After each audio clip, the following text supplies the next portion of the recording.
Eu costumo usar óculos, mas acontece que quando eu ponho os óculos, fica um reflexo aqui e eu não quero atrapalhar a concentração de vocês. Então, eu tenho gravado sem óculos por conta desse motivo. O vídeo hoje que eu vou falar é sobre o tema, eu coloquei desapega, mas eu quero abordar a história de Abraão. Para falar sobre a história de Abraão, eu vou ler aqui Gênesis 12, capítulo 12, versículo 1 e o 2, que diz assim: certo dia, como eu já falei, né, quando eu me abaixo é porque eu tô lendo o script que eu anotei aqui, tá vendo? Só por causa disso mesmo, tá? Gênesis capítulo 12, versículo 1 e 2 é a leitura principal, tá? E a leitura principal ela diz assim: certo dia o Senhor Deus disse a Abraão: saia da sua terra, do meio dos seus parentes e da casa do seu pai, e vá para uma terra que eu lhe mostrarei. Os seus descendentes vão formar uma grande nação. Eu o abençoarei, o seu nome será famoso e você será uma bênção para os outros. Abraão recebe a ordem de sair porque vem de família idólatra e contrário à sua nova forma de viver. Isso quer dizer que, se queremos ter o nosso foco naquilo que queremos receber de Deus, precisamos nos retirar de tudo que não faz mais sentido com a novidade que estamos desfrutando com Deus. Às vezes a gente tem a mania de ficar sentindo pena. Ai, eu tenho pena de fulano, ai, eu tenho pena disso, ai, eu tenho... E a gente quer ter pena de tudo, né? Mas aí o que acontece? Deus dá uma ordem a Abraão. E Deus é bem direto, tá? Deus não tem duas, três conversas, não. Aí ele fala: Abraão, é o seguinte, você precisa sair daí. Então, quando Deus vê a necessidade de Abraão sair daquele lugar, é porque aquele ambiente não era favorável. Tudo bem que existem situações em que nós fazemos o ambiente. Eu concordo com isso. Mas tem situações que o ambiente ele já está tão pré-estabelecido que não importa o que eu faça, não importa o que aconteça, aquele ambiente já está determinado a ser um ambiente diferente do nosso propósito. Que eu te dei um exemplo de um ambiente que estava tão contaminado que não tinha mais como mudar aquele ambiente? É Sodoma. Ló era um homem justo e vivia em Sodoma. Ele poderia mudar o ambiente com a sua personalidade, com o seu bom caráter, com a sua fé em Deus, mas o ambiente Sodoma já estava estabelecido. Aqui não tem para ninguém, aqui é prostituição na certa, aqui é assassinato, aqui é homicídio, aqui é tudo que não presta, aqui é Sodoma. O ambiente já estava pré-determinado, nós somos isso e ponto, e acabou. E aí o que Deus faz? Abraão intercede por Ló, porque sabia da boa procedência, né, do seu ente querido, e o anjo vai lá e salva Ló, tira Ló daquela cidade, e a cidade, todo aquele ambiente, ele foi destruído. Gente, para vocês terem noção, existe um documentário lá na Disney, quem tiver aí, por favor, procurem. Eu não estou lembrada do nome agora, vou ficar devendo a vocês, mas posso pesquisar e colocar na descrição dos comentários. E nesse documentário, um estudante, assim, um estudioso, assim, né, de coisas antigas, de fatos antigos, de histórias antigas, é muito conhecido, ele vai pesquisar a história de Sodoma. Eu falei, eu quero ver se isso aí aconteceu mesmo. E ele vai exatamente nos lugares onde aconteceu aquilo e tudo mais. E acredite, nos dias de hoje, eu estou dizendo porque o estudioso foi lá, mostrou, tá no documentário para qualquer um ver.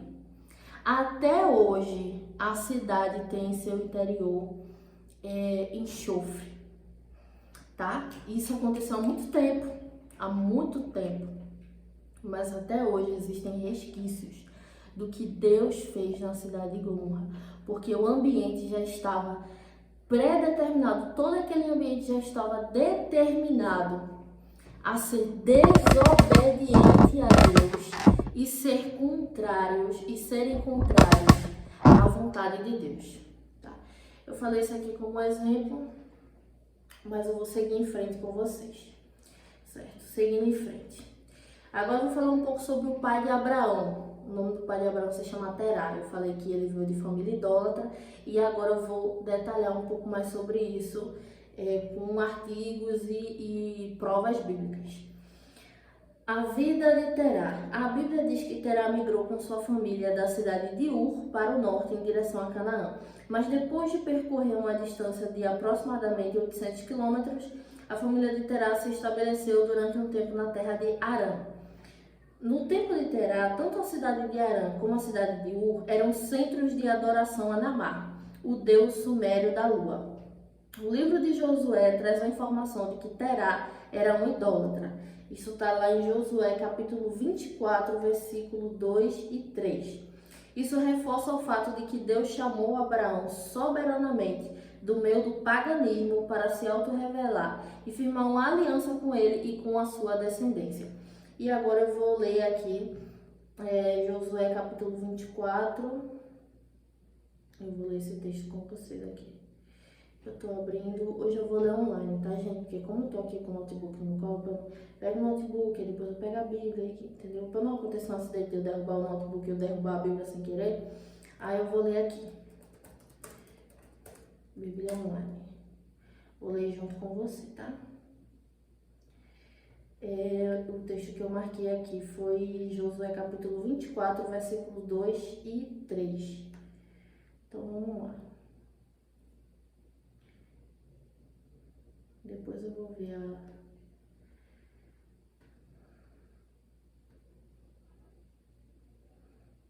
a versão, tô lendo a versão Almeida. Versão Almeida corrigida. Não é minha favorita, mas para ganhar tempo eu vou ler ela. O 2 diz assim: Então Josué disse a todo o povo: Assim diz o Senhor Deus de Israel: Além do rio habitaram antigamente vossos pais, Terá, pai de Abraão e pai de Naor, e serviram a outros deuses. Eu, porém, tomei a vosso pai Abraão da além do rio e o fiz andar por toda a terra de Canaã. Também multipliquei a sua descendência e dei-lhe Isaque. Aqui deixa explícito que o pai de Abraão, ele servia a vários deuses, tá? Quando a Bíblia usa o termo idólatra ou idolatria, ele está se referindo a um povo ou um grupo de pessoas que adoravam a mais de um deus, que adoravam a vários deuses. E aqui no estudo que eu li para vocês, que eu também vou deixar a fonte na descrição, fala que por conta das regiões que eles viviam, era muito provável também que ele adorasse a um tal deus sumério da lua chamado Namá. Mas essa é só a ponta do iceberg, tá? Isso aqui é só a ponta do iceberg para a quantidade de deuses que existiam na época. E a gente tira pelas culturas, né? Se você pegar a cultura budista, a cultura indiana, você vai ver que cada cultura existem deuses do bem, coisas do mal e etc. Indígena também, tá? Que é bem pertinho da gente aqui, nossa região. Nosso estado, Pernambuco, Brasil, né? Que antigamente os indígenas viviam nessa terra. Então os indígenas, eles também tinham muitos costumes de danças e de invocação a deuses e de várias coisas também. Mas vamos lá, continuando, né? Se colocar à disposição de Deus, ainda que não tenha certeza do que vai acontecer adiante e ainda que pareça que as coisas não estão fluindo, tudo permanece dentro do total controle e dentro da ordem de Deus. Basta não desistir como fez Abraão. Então aqui a gente vê semelhança, né? A família de Abraão e o povo em que Abraão vivia era extremamente idólatra. Ele se afasta do seu pai, se afasta de grande parte da sua família e o único que ele leva é Sara e Ló. Tá bom? Ele só leva esses dois. Ele não tinha a menor ideia de para onde ia. Ele não sabia, mas ele foi. A gente sente um certo medo por dentro, principalmente, né? Eu falo meio do interior, não meio do aparente. Quando a gente meio que não sabe onde está infiltrado. Sabe quando você é criança e alguém te pergunta assim, o que você quer ser quando crescer? Isso começa a te assustar, tipo, o que que eu sou? E você começa a se auto-questionar, né? Quem sou eu? O que eu sou? O que é bom pra minha vida? O que vai ser bom pra mim? Você só sabe que você quer ter um bom futuro, que você quer ter uma vida boa, que você quer ser feliz e que você quer viver bem. Essa é a parte que a gente sabe. Mas como fazer isso e como chegar até lá é a parte difícil, porque a gente não tem certeza do amanhã. A gente não sabe como vai ser o nosso amanhã, né? A gente só sabe que, com base na nossa vida, há a grande probabilidade de amanhã a gente estar vivo, há a grande probabilidade de amanhã a gente estar respirando, de a gente estar com saúde, né? Mas a gente não sabe o nosso amanhã. Então, assim, a gente sabe que a gente quer viver bem, a gente sabe que a gente quer ser feliz, mas a gente não sabe como, qual é o caminho perfeito para isso, vamos dizer assim. Qual é o caminho ideal para isso? A gente não sabe, né?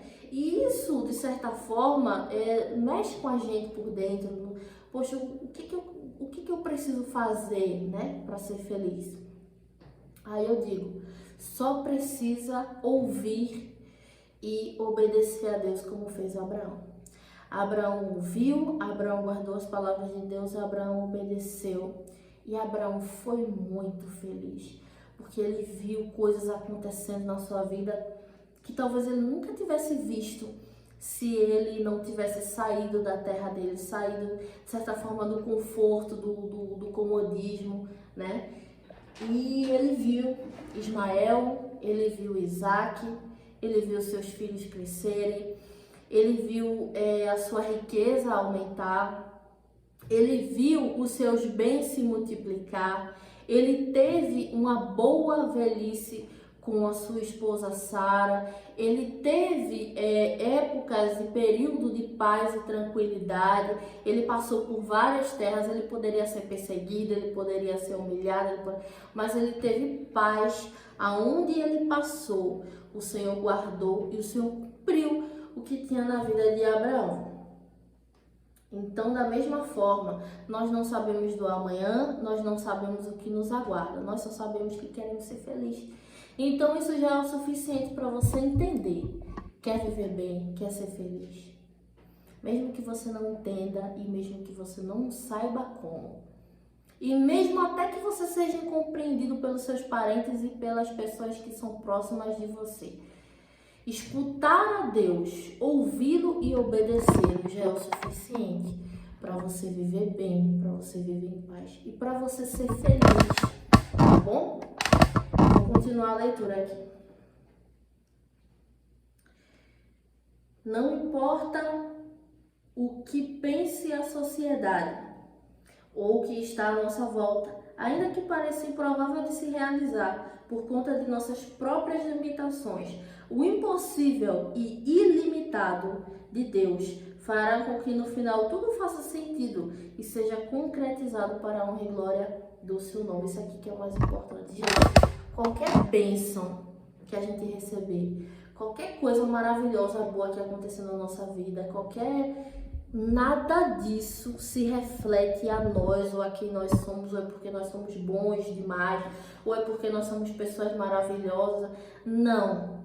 É porque a glória de Deus quer se revelar através de nós, tá bom? Não tem nada a ver comigo, não tem nada a ver contigo, não tem nada a ver com a gente. Mesmo que a gente seja abençoado, mesmo que reflita coisas boas na nossa vida, ainda assim não tem nada a ver com a gente, mas tem tudo a ver com Deus. Quando a gente recebe uma bênção muito grande, quando a gente está muito feliz, isso não se reflete a gente, mas isso reflete a quem Deus é na nossa vida. Quando alguém vê a gente bem, feliz, sendo abençoado, sabe que a gente é fiel a Deus, sabe que a gente serve ao Senhor, isso não está dizendo sobre nós, está fazendo, olha o que Deus está fazendo na vida dela. Olha como Deus se revela e se manifesta na vida dele, na vida dela. Olha como Deus se manifesta na vida dessa pessoa que está assistindo, tudo reflete a glória de Deus. A criação existe para refletir a glória de Deus. Os anjos existem e o adoram para refletir a sua glória. Toda a terra louva e adora o nome do Senhor porque reflete a sua glória. Nós fomos feitos à sua imagem e à sua semelhança para refletirmos a sua glória. Amém? Vamos aqui Hebreus 11, capítulo 11, versículo 8. Foi pela fé que Abraão, ao ser chamado por Deus, obedeceu e saiu para uma terra que Deus lhe prometeu dar. Ele deixou seu próprio país sem saber para onde ia.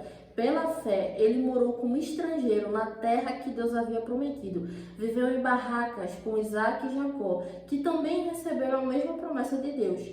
Porque Abraão esperava a cidade que Deus planejou e construiu, a cidade que tem alicerces que não podem ser destruídos.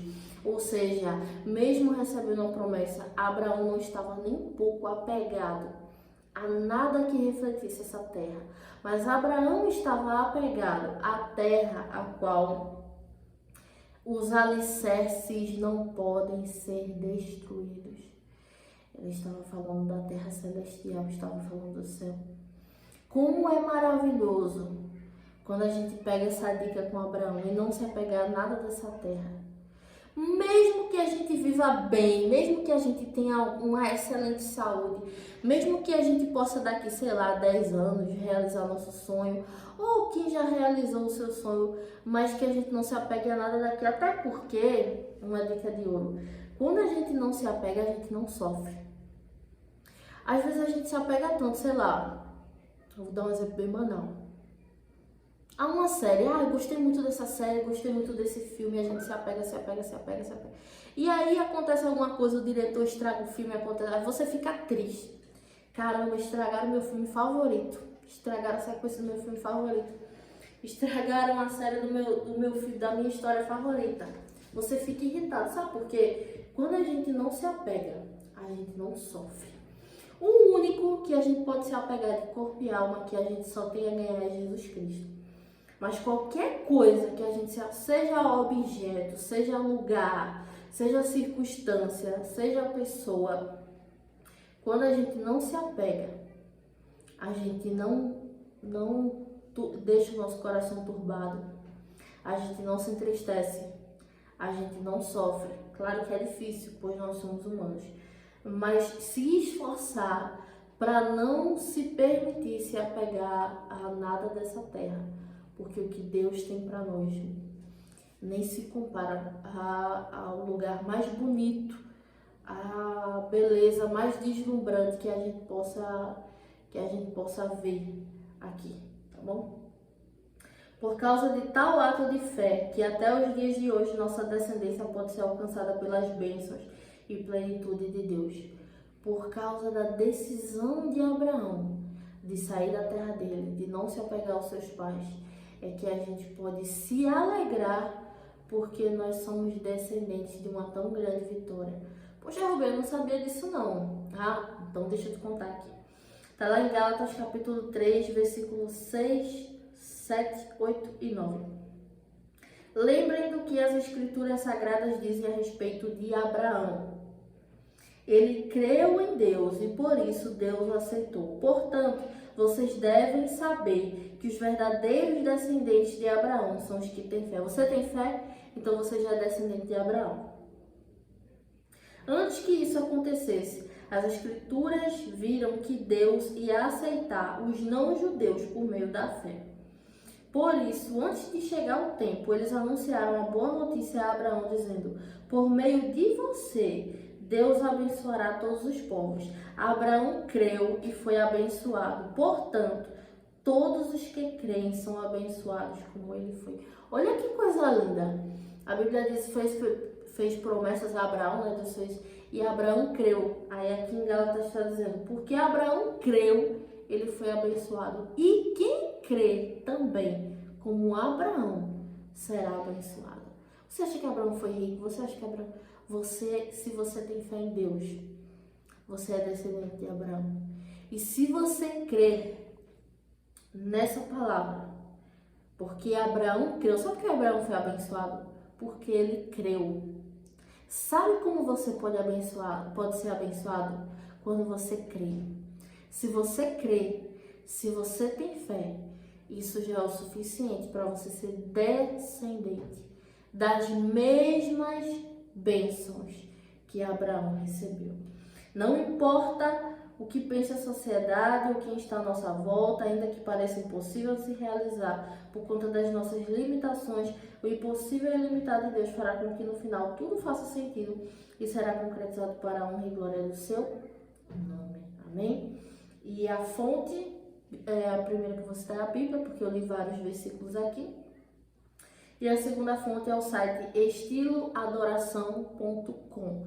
As mesmas informações estarão na descrição. Por gentileza, você se sentiu edificado com essa palavra? Você se sentiu abraçado por essa palavra? Curta, comente, compartilhe. Deus abençoe a tua vida.